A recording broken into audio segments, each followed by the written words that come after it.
Assalamualaikum warahmatullahi wabarakatuh. Bismillahirrahmanirrahim. Teman-temanku yang saya hormati dan saya muliakan. Pada kesempatan ini saya akan membahas tentang sholat taraweh, baik dalilnya, hukumnya, kemudian bilangan rokaat, ataupun sejarah-sejarah yang berhubungan dengan sholat taraweh. Pada saat ini, saya membawa kitab Kifayatul Akhyar fi Hadli Ghayatil Ikhtisar, karya Al-Imam Taqiyuddin Abi Bakar bin Muhammad Al-Husaini Al-Hisni Ad-Dimashqi Asy-Syafi'i pada juz 1 Shahifah 88. Bismillahirrahmanirrahim. Wa amma sholatu tarawihi fala syukka fi sunniyatiha. Adapun sholat tarawih maka tidak diragukan akan kesunahannya. Artinya sholat tarawih hukumnya adalah sunnah. Wan aqdal ijma'u ala dalik, dan ulama sepakat atas kesunahan sholat tarawih. Qalahu ghairu wahidin. Ijma ulama yang menyepakati kesunahan sholat tarawih ini disampaikan tidak hanya oleh satu ulama. Jadi disampaikan oleh beberapa ulama. Wala ibrotah bisyawadil akwali, sehingga kita tidak perlu mempertimbangkan, tidak perlu memperhatikan qaul-qaul yang syadz. Wa fi shahihaini, di dalam kitab Sahih Bukhari Muslim disebutkan sebuah hadis, man qama ramadhanah imanan wa ihtisaban ghufira lahu ma taqaddama min dambihi. Barang siapa yang melakukan sholat di malam hari bulan Ramadan karena beriman kepada Allah Subhanahu wa taala dan juga mengharap ridha Allah Subhanahu wa taala, ghufira lahu ma taqaddama min dambihi, dosa-dosa yang sudah terlewat akan diampuni oleh Allah Subhanahu wa taala.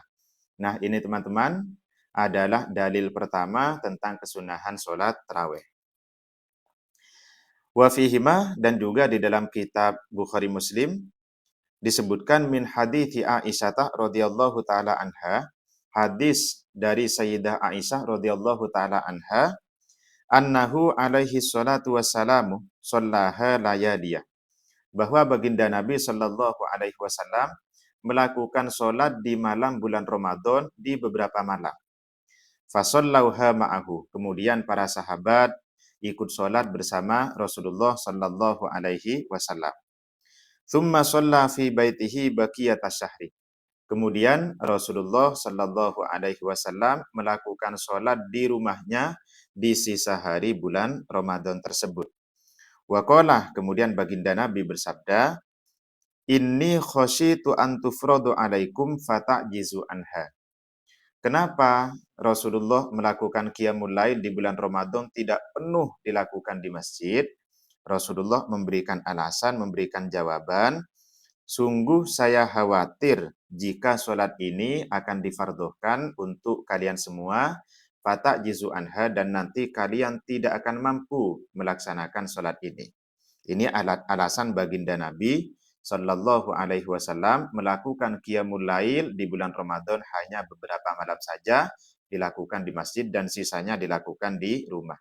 Untuk mengantisipasi agar sholat ini atau sholat tarawih ini tidak menjadi fardhu, tidak menjadi wajib atas umatnya baginda Nabi Sallallahu Alaihi Wasallam. Karena jika menjadi wajib sampai difardhukan, diwajibkan, tentu ini akan memberatkan kepada kita semua. Tsumma innahu alaihi salatu wassalam istamarru ala dadik. Kemudian qiyamul lail itu terus dilakukan oleh baginda Nabi sallallahu alaihi wasallam. Wa kadzalik As-Siddiq radhiyallahu anhu, juga dilanjutkan oleh sahabat Abu Bakar As-Siddiq. Wa sadran min khilafatil Faruq radhiyallahu anhu, dilanjutkan pada masa awal pemerintahan sahabat Umar Al-Faruq radhiyallahu taala anhu. Tsumma ra'an nasa yusallaunaha fil masjid furoda wa tsnaini wa thalathatan wa thalathatan. Kemudian sahabat Umar radhiyallahu taala anhu melihat para sahabat yang lain ataupun melihat masyarakat melakukan sholat qiyamul Ramadan di dalam masjid. Mereka melakukannya furoda-furoda, ada yang melakukan sendiri-sendiri, ada yang melakukan itsnaini berjamaah dengan dua orang, hanya antara imam dan makmum. Ada yang melakukan salasatan berjamaah 3 orang. Nah, kemudian ketika sahabat Umar melihat realitas yang semacam ini, Qiyamu Ramadan ini dilakukan oleh para sahabat, oleh para tabi'in pada saat itu, dilakukan random, teman-teman ya, tidak berjamaah satu masjid. Ada yang melakukan sendiri-sendiri, ada yang melakukan jamaah hanya 2 orang, hanya terbatas 3 orang. Kemudian sahabat Umar mengumpulkan mereka ala Ubay radhiyallahu anhu, disatukan, dikumpulkan, dilakukan secara berjamaah dan diimami oleh sahabat Ubay bin Ka'ab radhiyallahu taala anhu. Jadi jamaah sholat tarawih pertama kali dilakukan sebulan penuh itu digagas oleh sahabat Umar bin Khattab radhiyallahu taala anhu. Wa waddaba lahum isrina rakaatan. Kemudian sahabat Umar menentukan sholat tarawih itu dilakukan atau qiyamul Ramadan itu dilakukan sebanyak 20 rakaat. Wa ajma'a sahabatu ma'ahu ala dalik, dan para sahabat yang lain sepakat dengan gagasan sahabat Umar ini.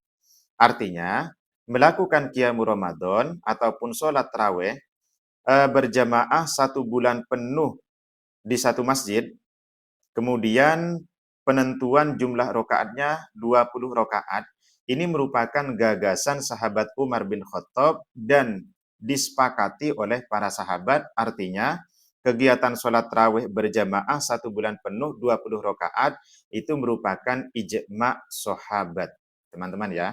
Jadi kita yang melakukan sholat tarawih 20 rakaat, kemudian 1 bulan penuh itu mengikuti ataupun berdasarkan ijma' sahabat. Itu teman-teman ya. Untuk legalitas dalilnya tentu adalah hadis yang disebutkan di atas tadi itu. Wa fa'ala Umar wa fi'lu Umar dalik li amnihi al-iftirat. Kenapa sahabat Umar melakukan sedemikian? Padahal Rasulullah tidak menyatukan. Para sahabat melakukan sholat tarawih berjamaah 1 bulan penuh, sedangkan sahabat Umar melakukan yang sedemikian. Ini alasannya li amnihi al-iftirat. Ini apa namanya? Adanya keamanan bahwa sholat tarawih ini tidak mungkin menjadi fardhu. Kalau baginda Nabi yang melakukan, ini dikhawatirkan akan menjadi fardhu, sedangkan sahabat Umar melakukan yang sedemikian, itu sudah dipastikan tidak akan menjadi fardhu, teman-teman ya. Itu sejarah-sejarah tentang sholat tarawih. Kemudian, wasummiyat bitarawihi, sholat ini disebut sebagai sholat tarawih. Kenapa kok disebut tarawih? Kok tidak disebut qiyamul Ramadan?